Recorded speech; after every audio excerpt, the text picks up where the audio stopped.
హిందువులు చరిత్రను తెలుసుకోవడం మర్చిపోయారు. మనం చరిత్రను తెలుసుకుని జీవనం సాగిస్తే మన వైభవం అద్భుతంగా ఉంటుంది.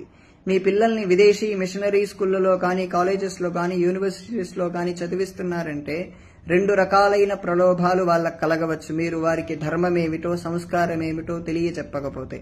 ఒకటి, వారు సెక్యులర్ గా అయినా మారతారు, లేదా వారు వేరే రకాల ప్రలోభాలకు లొంగిపోయి వేరే వైపుకైనా మారవచ్చు. మీ పిల్లల్ని సెయింట్ ఫ్రాన్సిస్ జేవియర్ స్కూళ్లలో కానీ, కాలేజెస్లో కానీ, ఇన్స్టిట్యూషన్స్లో కానీ, యూనివర్సిటీస్లో కానీ చదివిస్తున్నారంటే మీ ముందు రెండు మార్గాలున్నాయి. ఒకటి, వాటి నుంచి పూర్తిగా బయటపడటం, అంటే వాటిలో నుంచి మీ పిల్లల్ని చదివించకుండా ఉండటం. రెండవది, సెయింట్ ఫ్రాన్సిస్ జేవియర్ ఎవరో పూర్తిగా వారికి అవగాహన కల్పించటం. ఈ సెయింట్ ఫ్రాన్సిస్ జేవియర్ అనేటువంటి పరమ కిరాత్ముడు 16వ శతాబ్దంలో భారతదేశానికి గోవాకొచ్చినవారు. అక్కడ బ్రెస్ట్ రిప్పర్ అనే దానితో స్త్రీల రొమ్ముల్ని చీల్చేసేవాడు, ఆ స్త్రీలు బైబిల్ చదవకపోతే. ఆ గోవాలో ఎవరైనా 16 ఏళ్లు దాటిన ప్రతి ఒక్కరూ బైబిల్ చదవవలసిందే. చదవకపోతే తీవ్రమైన ఆంక్షల్ని పెట్టేవారు. ఎవరింట్లో అయినా తులసి మొక్క కానీ, యజ్ఞోపవీతం కానీ శిఖ పెట్టుకున్న వారు కనపడితే వారి తల తెగి పడాల్సిందే. యజ్ఞోపవీతాలు కొన్ని వందలాదిగా పోగు చేసి పడేవి. అతడు చేసినటువంటి దుర్మార్గం ఎన్నో ఉన్నాయి. ఇవన్నీ పిల్లలకి తప్పక తెలియజేయాలి.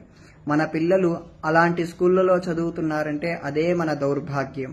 హిందువులు చరిత్రను తెలుసుకోవడం మర్చిపోయారు. మనం చరిత్రను తెలుసుకుని జీవనం సాగిస్తే మన వైభవం అద్భుతంగా ఉంటుంది. మీ పిల్లల్ని విదేశీ మిషనరీ స్కూళ్లలో కానీ, కాలేజెస్లో కానీ, యూనివర్సిటీస్లో కానీ చదివిస్తున్నారంటే రెండు రకాలైన ప్రలోభాలు వాళ్ళకు కలగవచ్చు. మీరు వారికి ధర్మమేమిటో, సంస్కారమేమిటో తెలియచెప్పకపోతే. ఒకటి, వారు సెక్యులర్ గా అయినా మారతారు, లేదా వారు వేరే రకాల ప్రలోభాలకు లొంగిపోయి వేరే వైపుకైనా మారవచ్చు. మీ పిల్లల్ని సెయింట్ ఫ్రాన్సిస్ జేవియర్ స్కూళ్లలో కానీ, కాలేజెస్లో కానీ, ఇన్స్టిట్యూషన్స్లో కానీ, యూనివర్సిటీస్లో కానీ చదివిస్తున్నారంటే మీ ముందు రెండు మార్గాలున్నాయి. ఒకటి, వాటి నుంచి పూర్తిగా బయటపడటం, అంటే వాటిలో నుంచి మీ పిల్లల్ని చదివించకుండా ఉండటం.